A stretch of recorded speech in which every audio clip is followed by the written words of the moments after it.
Good evening, friends. We're a day behind, so we're gonna do yesterday and then we're gonna do today. But yesterday was day 73. 73 days. Wow, the year is going by fast. It's already the middle of March. Beware the Ides of March. Yes. Caesar, Caesar, Caesar. Goodness gracious. Anyway, moving on. Job 22, 23, and 24. Again, more back and forth between Job and his friends. More just, I'm not going to go into right now. But First Corinthians 8 really is one of those that I really like. But it kind of, it eggs on us a little bit. Because it's about the conscience, about the ethics, about what we feel is right versus what our neighbors may feel is right. And the importance of being aware of how something else might be affecting somebody else. The same as like, don't go drinking around other people who may be sensitive to that area.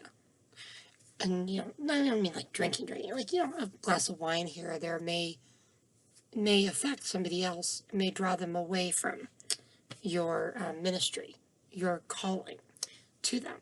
If you're going to be a youth minister, you probably need to get rid of the, once in a while having a beer kind of thing, just because it would affect maybe your ministry to young children or the teenagers in your group.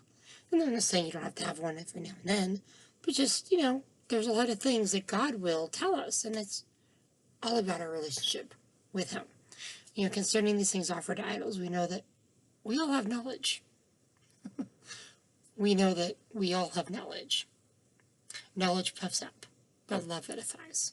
Knowledge puffs up, but love edifies. The more we seem to know, the more we get around to, like, we know everything. It's this, but we have to be careful. It's kind of like the show, The Good Doctor. I love that show, by the way. But he knows a lot.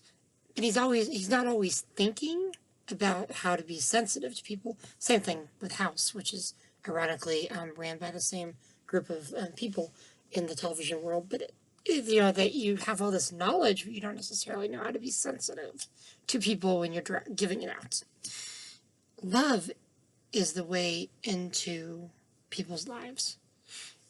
You have these, idols are nothing. Paul goes on to say that, but, the food sacrificed to idols, it may not bother some people if they're eating food sacrificed to idols. That was sacrificed to idols. It may bother other people. So Paul's saying, don't eat it if it's going to cause your brother or sister to stumble. If it's going to cause somebody else to be upset or stumble in the faith. That's where he's heading with that. He wants to make sure that we are, above all things, being Christ-like to the weaker brother, the weaker sister.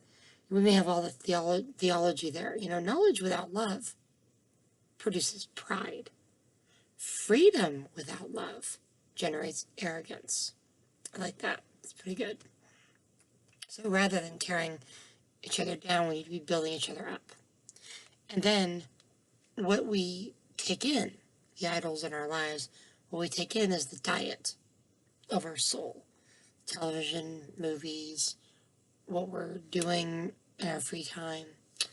Everything we do pretty much affects people around us. And when it comes to our Christian walk, our Christian ministry, our goal is to be loving to people. And yeah, we stumble with that. We have to remember what decisions we're making. We have to make the right ones. If you take a quick, candy bar at the store while you're walking around and shopping, make sure you pay for it, even if it's 88 cents. Even if it's a delicious peanut butter cup Easter egg, because, I do it, but I pay for it. It's 98 cents. Some people will be like, it's 98 cents, whatever. But you know what? It's the matter of it. What if there was another person there that saw me doing it, and they knew I was a Christian and went to this church, and they would stumble? You gotta watch yourself at all times.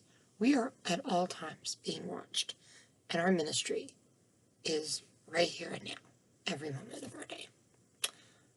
And that's it for for that. So I will do the next video, and you'll see me wearing the same shirt. God bless, my friends. Thank you.